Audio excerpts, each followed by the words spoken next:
قیامت کے دن کا وہ منظر کیسا ہوگا کہ جس دن اپنے بیٹے کو اپنی آنکھوں کے سامنے دیکھا جائے گا لیکن ہم اس سے بھاگ رہے ہوں گے، اپنی بیوی کو اپنے سامنے دیکھیں گے لیکن بھاگ رہے ہوں گے، آج ان کے کوئی کام نہیں آ سکتے ہیں۔ اسی کو قرآن کہتا ہے یوم یفر المرء من اخیہ وامہ وابیہ وصاحبتہ وبنیہ۔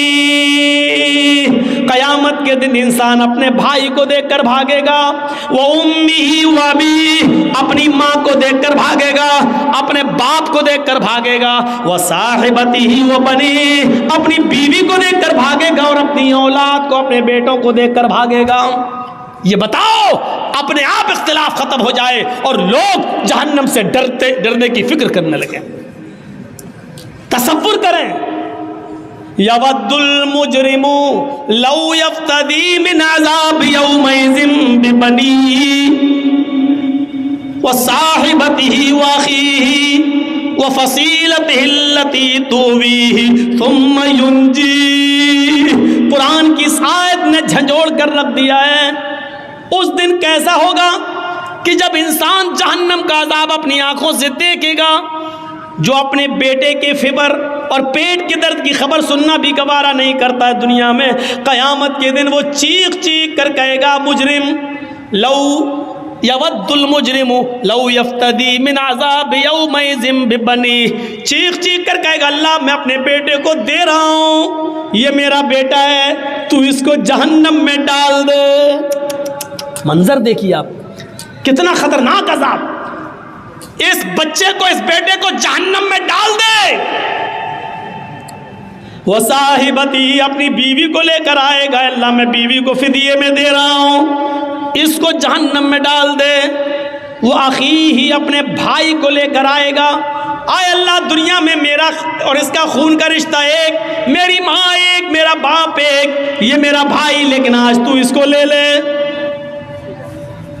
وَفَصِيلَتِهِ الَّتِي تُؤْوِيهِ، پورا خاندان ایک طرف، اے اللہ یہ میرا چچا ہے، یہ میرا بابا، یہ کاکا ہے، یہ نانا ہے، یہ دادا ہے، یہ میرا قبیلہ، یہ میرا کنبہ ہے، تو سب لے لے، ان کو جہنم میں ڈال دے۔ ثم ینجیہ، لیکن اسے بچا لے، مجھے تو جنت میں ڈال دے، ان سب کو جہنم میں پھینک دے۔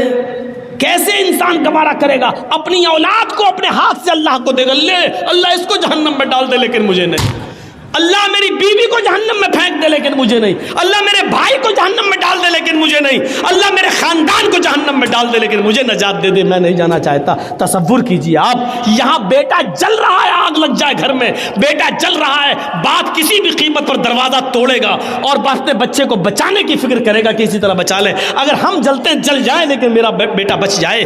دنیا کی آگ میں اپنے آپ کو چھلانگ لگا لیتے ہو اپنے بچے کو بچانے کے لیے، لیکن قیامت کے دن جہنم کی آگ کتنی تیز ہوگی، ایک بار دیکھو گے تو اپنے بیٹے کو ڈالنا گوارا کر لو گے، اپنے آپ کو نہیں، اپنی بیوی کو، اپنے بھائی کو ڈالنا گوارا کر لو گے لیکن اپنے آپ کو نہیں۔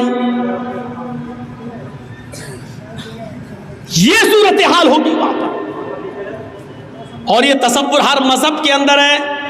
زندگی دینے والے نے ہمیں بتایا ہے کہ یہ زندگی میرے بتائے ہوئے طریقے پر چلو، کیونکہ یہ زندگی یہاں ختم ہونے کے بعد بھی ختم نہیں ہوگی، اخروی زندگی ہم تمہیں پھر دیں گے اور پھر تمہیں جہنم کے اندر یا جنت کے اندر ڈالا جائے گا، پھینکا جائے گا۔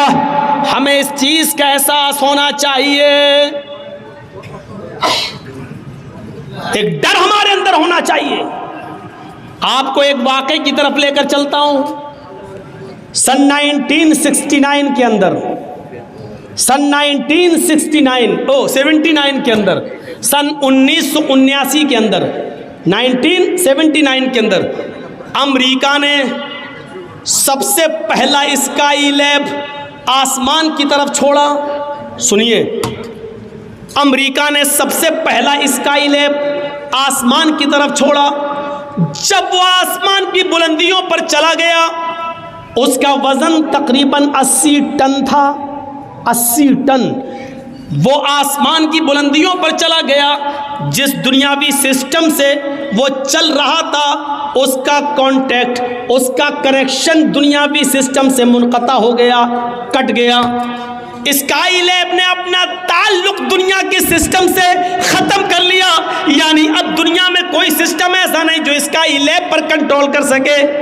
80 ٹن کا وہ اسکائی لیب کنٹرول سے باہر ہو جاتا ہے.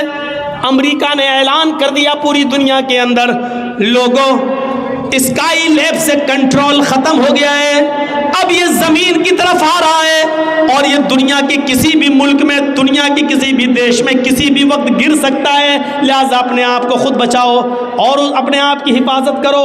غور کیجئے، اسکائی لیب 80 ٹن کا اس دنیا کی طرف تیزی کے ساتھ گر رہا ہے، تیزی کے ساتھ آ رہا ہے اور پوری دنیا کے اندر مشہور ہو گیا کہ اسکائی لیب نے اپنا تعلق، اپنا کنٹرول ختم کر دیا. لوگ بھاگنے لگے، ایسا لگ رہا تھا کہ ہر انسان یہ سوچ رہا ہے وہ اسی کے اوپر نہ گر جائے. پوری دنیا میں کھلبلی مچ گئی اور مسجدوں میں، کنیساؤں میں، گرجا گھروں میں دعائیں ہونے لگیں کہ اے اللہ، جو جس کو ماننے والا ہے، اے اللہ اس کو ہمارے سروں پر نہ گرنے دے، ہمارے سروں سے بچا لے. میں وہ کہاں گرا، کس خطے میں گرا مجھے نہیں معلوم، لیکن اتنا ضرور میں بتا دوں کہ جب 80 ٹن کا اسکائی لیب کنٹرول چھوڑ دیتا ہے تو اس کا ڈر پوری دنیا کے ہر انسان کے اندر محسوس ہوتا ہے اور انسان یہ سوچنے لگتا ہے کہ کہیں یہ میرے سر پر ہی نہ گر جائے، میرے اوپر ہی نہ گر جائے. ایک چھوٹے سے اسکائی لیب جس کا وزن 80 ٹن ہے، آپ اس سے اتنا ڈر رہے ہیں کہ میرے اوپر نہ گر جائے. یہ دنیا نے دیکھا، اپنی آنکھوں سے دیکھا. جہنم کا تو ایک سانپ اتنا خطرناک ہے کہ اگر اللہ تعالیٰ اس کو دنیا میں چھوڑ دے تو وہ ایک پھنکار مار دے ایسے پھو. جہنم کا ایک سانپ اگر دنیا میں بھیج دیا جائے اور ایک بار وہ ایسے کر دے پھو بس، تو اس کے منہ سے نکلنے والی ایک پھنکار کی وجہ سے، ایک پھنکار سے پوری دنیا میں جتنی بھی کچی زمین ہے، کھیتی ہے اور جہاں اناج پیدا ہوتا ہے، اس کے ایک پھنکار سے پھر پوری دنیا کے اندر کبھی غلہ پیدا نہ ہو، کبھی اناج پیدا نہ ہو. اس کی ایک پھنکار سے ساری کی ساری زمین جل کر راکھ ہو جائے اور پھر اناج پیدا کرنے کے لائق نہ رہے. مسند احمد کی روایت ہے، اللہ کے نبی نے فرمایا جہنم میں اگر کسی کو ایک لمحے کے لیے ڈال دیا جائے، ایک لمحہ کتنا ہوتا ہے؟ آنکھ بند کرو اور کھولو، اس کا 10واں حصہ. اب کتنا کم ہوگا آپ اندازہ لگا لیجئے. ایک لمحہ دیکھیے، میں آنکھ بند کر کے کھول رہا ہوں، پتہ نہیں کیا ہے. سنیے، ایک لمحہ ایسے بس آنکھ بند کر رہا ہوں، کھول دیا. یہ کیا ہوا؟ ایک لمحہ.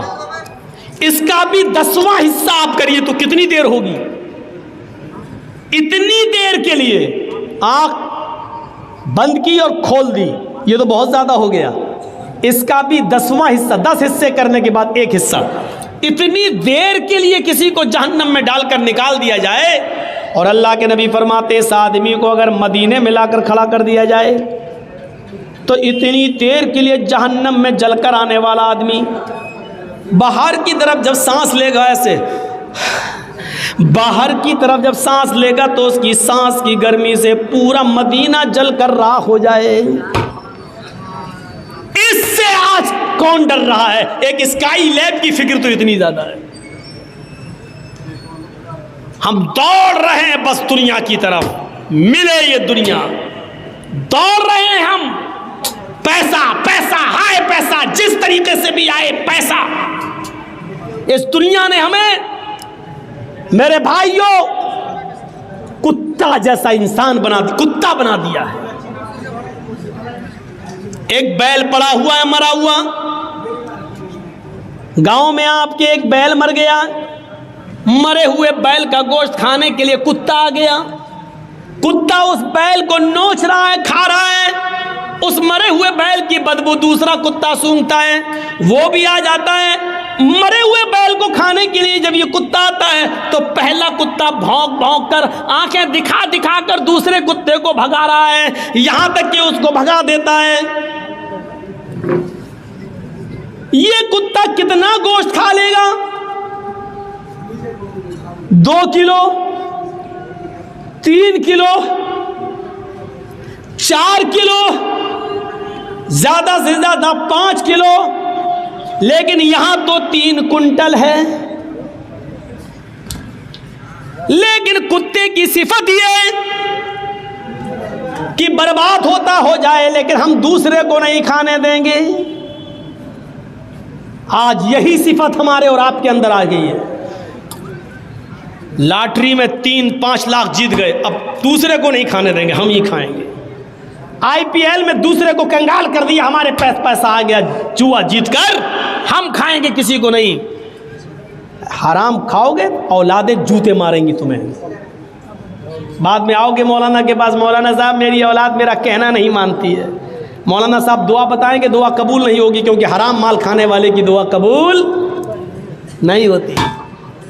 معاف کیجئے, لاکھ تہجد کی نماز پڑھیے. رمضان کا مہینہ شروع ہونے والا 3 اپریل 2 اپریل سے روزہ رکھتے رہیے, لیکن سود, بیاج, سٹا, دڑا, اگر یہ ساری کی ساری کمائی اگر آپ نے نہیں چھوڑی تو آپ کا روزہ قبول نہیں, آپ کی نماز قبول نہیں. کلیئر کہہ رہا ہوں, نماز قبول نہیں. مولانا صاحب آپ کیسے کہہ سکتے ہو؟ کوئی آدمی اگر مجھ سے پوچھے کہ مولانا صاحب اگر اس کرتے کو یا شیروانی کو میں پیشاب سے دھوؤں تو کیا پاک ہو جائے گی؟ تو پیشاب سے دھونے کے بعد کیا کوئی پنجابی پاک ہوگا؟ نہیں ہوگا. شیروانی کو ہم پیشاب سے دھوئیں تو پاک ہو جائے گی؟ نہیں ہوگی. اگر آپ عبادت کر رہے ہیں اور مال حرام کا کھا رہے ہیں, کمائی حرام کی ہے, تو یہ نماز یہ روزہ کیسے قبول ہو جائے گا؟ نہیں ہو سکتا ہے, نہیں. جیسے وہ کتا آج برداشت نہیں کر رہا ہے کہ دوسرا کتا ہمارے مرے ہوئے بیل کو کھانے آئے, گوشت برباد ہوتا ہو جائے, لیکن کتے کو منظور نہیں کہ دوسرا کتا کھائے. یہ صفت آج ہمارے اندر پیدا ہو چکی ہے, بلکہ ہمیں دوسروں کے مال کو لوٹنے کی فکر ہوتی ہے. آج سے 20 سال پہلے نارتھ یو پی میں, Uttar Pradesh north U P میں ایک پوربی علاقہ ہے, مشرقی علاقہ, اس علاقے کے اندر ایک سیلاب آتا ہے. سیلاب جانتے نا, باڑھ. ایک سیلاب آتا ہے پانی کا, بڑا خطرناک سیلاب, بڑی خطرناک باڑھ. درخت بہہ گئے, جھونپڑیاں بہہ گئیں, بڑی بڑی بلڈنگیں گر گئیں, بیل بہہ گئے, گائے بہہ گئیں, بھیڑ بکریاں مر گئے. اتنا خطرناک سیلاب تھا. جب سیلاب تھوڑی دیر کے لیے بند ہوتا ہے تو کچھ لوگ اس گاؤں کا حال دیکھنے کے لیے آتے ہیں. پورے گاؤں میں سناٹا ہے, لاشیں تیر رہی ہیں, جانور مرے پڑے ہیں, لیکن کچھ لوگ پانی کے اس طرف اپنا مال بچانے میں کامیاب ہیں اور ایک طرف بیٹھے ہوئے ہیں, لیکن پانی اتنا زیادہ ہے کہ وہ اس طرف نہیں آ سکتے ہیں. کچھ لوگوں نے ان لوگوں کو ادھر بیٹھا ہوا دیکھا, لیکن وہ پانی کے اس طرف نہیں آ سکتے ہیں. اسی بیچ کچھ لوگوں کی نظر پانی میں ڈوبے ہوئے ایک پیڑ کے اوپر پڑتی ہے, جو آدھے سے زیادہ پیڑ ڈوبا ہوا ہے. ایک پیڑ آدھے سے زیادہ ڈوبا ہوا ہے, اور اس کی ایک ڈال کے اوپر ایک آدمی بیٹھا ہوا ہے, اور اسی ڈال کے اوپر ایک زہریلا سانپ بھی بیٹھا ہوا ہے. آؤ میں آپ کو بتاؤں, ایک ہی ڈال ہے اور اس ڈال کے اوپر آدمی بیٹھا ہے, اور اسی ڈال کے اوپر سانپ بھی بیٹھا ہوا ہے. انسان سانپ کا دشمن اور سانپ انسان کا دشمن. ابھی یہاں سانپ نکل آیا, فوراً مار دیں گے, لیکن سیلاب کا خوف اتنا زیادہ ہے کہ نہ آدمی سانپ کو مار رہا ہے اور نہ سانپ آدمی کو ڈس رہا ہے. سانپ نے بھی اپنی آنکھوں سے دیکھا ہے سیلاب کا منظر, وہ بھی جانتا ہے کہ اگر تھوڑی سی بھی ڈال ہل گئی تو میں گر جاؤں گا اور نیچے پانی ہے, بہہ جاؤں گا, مر جاؤں گا. سانپ انسان کو نہیں کاٹ رہا ہے اور انسان سانپ کو نہیں کاٹ مار رہا ہے. اگر تھوڑی بھی ڈالی ہل گئی, اگر ہم نیچے گرے تو ہم بھی نہیں بچیں گے. جہاں سیلاب کا دردناک اور خوفناک منظر اتنا خطرناک کہ انسان سانپ کو نہیں مار رہا ہے اور سانپ بھی انسان کو نہیں ڈس رہا ہے, لیکن یہاں کچھ ایسے کمینے انسان موجود ہیں جو اس طرف کشتی لے کر جاتے ہیں اور لوگوں سے کہتے ہیں کہ اپنا مال ہمارے حوالے کر دو, ہم اس کی حفاظت کرتے ہیں اور تمہارے مال کی رکشا کریں گے. جب پانی تھوڑا کم ہو جائے اور جب تم لوگ باہر نکلو اور ہمارے پاس آنا, ہم تمہارے مال, تمہارا سونا چاندی, تمہاری یہ چیزیں ہم تمہیں واپس کر دیں گے. ایسے ماحول پر, ایسے موقع پر ان لوگوں نے ان کے اوپر بھروسہ کر کے اپنا مال ان کو دے دیا کہ لو یہ میری گھرستی کا مال ہے, یہ ہمارے کچھ کپڑے ہیں, یہ ہمارے بچوں کے کچھ کھلونے بچے ہیں, یہ ہماری بیوی کا تھوڑا سا زیور بچا ہے اس کو حفاظت سے رکھنا، جب پانی کچھ کم ہوگا اور ہم باہر نکلیں گے تو ہمارے حوالے کر دینا، ہماری بستی تو ڈوب گئی، ہم جہاں اللہ جگہ دے گا ہم وہاں چلے جائیں گے۔ اور یہ لوگ مال لے کر جب واپس آئے تو سب رفو چکر ہو گئے، بھاگ گئے۔ میرے بھائیو آج انسان کا حال یہ ہو چکا ہے کہ ایسے موقع پر بھی ان لوگوں نے دوسروں کی مجبوری کا بھی فائدہ نہیں، مجبوری بھی نہیں دیکھی اور ان کا بھی مال لوٹ کے بھاگ گئے، فرار ہو گئے۔ جہاں انسان سانپ کو نہیں مار رہا ہے اور سانپ بھی انسان کو نہیں مار رہا ہے، ایک سانپ بھی انسان کو ڈس نہیں رہا ہے، ایسے موقع پر سب سے بڑا یہ سانپ انسان بن گیا جس نے اپنے بھائیوں کو ڈس لیا ہے، ان کا مال اور ان کا سامان لے کر فرار ہو گیا ہے اور بھاگ گیا ہے اور ان لوگوں کو سپرد کر گیا ہے کہ تم جانو تمہارا کام جانے۔ میرے بھائیوں جب دنیا پرستی ایسی ہو جائے، مال و دولت کی لالچ جب اس حد تک بڑھ جائے تو یقین مانیے پھر اللہ کی عبادت ہونا مشکل ہے، اور یقین مانیے پھر زندگی کو آپ صحیح اصولوں پر نہیں گزار سکتے ہیں۔ 1:40 ہو گیا ہے۔ میں نے ایسا ماحول کبھی نہیں دیکھا، 2 سال سے میں دیکھ رہا ہوں کہ جب میں آتا ہوں تو بہت بھیڑ ہوتی ہے اور تقریر ختم ہونے سے پہلے 20 25 50 آدمی رہ جاتے ہیں۔ یا تو مجھے ٹائم دیر میں دیا جا رہا ہے یا آپ لوگوں کو 1 بجے کے بعد سننے کی عادت نہیں رہی ہے۔ تو میرے بھائیوں میں نے مختصر سے وقت میں مختصر ہی باتیں صحیح بتائیں، لیکن اب آپ لوگوں کی تعداد اتنی کم ہو چکی ہے کہ اب مجھے بھی بولنے میں اچھا نہیں لگ رہا ہے۔ مجھے بتایا گیا کہ 11 بجے ٹائم ہے، پھر مجھے بتایا گیا 11:30 بجے ٹائم ہے، پھر مجھے بتایا گیا 11:30 بجے لا کے یہاں بٹھا دیا گیا اور 12:30 بجے تک میں بیٹھا رہوں، بتاؤ 12:15 بجے تک۔ تو یہ بھی ایک چیز ہے۔ تو بہرحال اصول بنائیے، ضابطہ بنائیے، مدرسے کا کام ہے اس لیے میں بول نہیں سکتا ہوں، تعاون بھی ہونا چاہیے۔ تو میرے بھائیوں دنیا پرستی جب تک ہم نہیں چھوڑیں گے اللہ کی عبادت ہم نہیں کر پائیں گے۔ اللہ سے دعا کیجیے کہ اللہ تبارک و تعالی ہمارے اندر دنیا کی محبت اتنی ہی رکھے جتنی جائز ہو، اور دنیا کے اندر مر مٹنا اور دنیا میں غرق ہونے سے ہمیں بچا لے۔ اور اے اللہ جب تک تو ہمیں زندہ رکھ، اسلام پہ ہمیں زندہ رکھنا، اور جب ہمارا خاتمہ ہو تو ایمان پر ہمارا خاتمہ فرمانا۔ وما علینا الا البلاغ المبین وآخر دعوانا ان الحمد للہ رب العالمین۔ السلام علیکم ورحمۃ اللہ وبرکاتہ۔ مزید آپ سے گزارش ہے کہ مدرسے کا تعاون آپ کرنا چاہیں تو کریں۔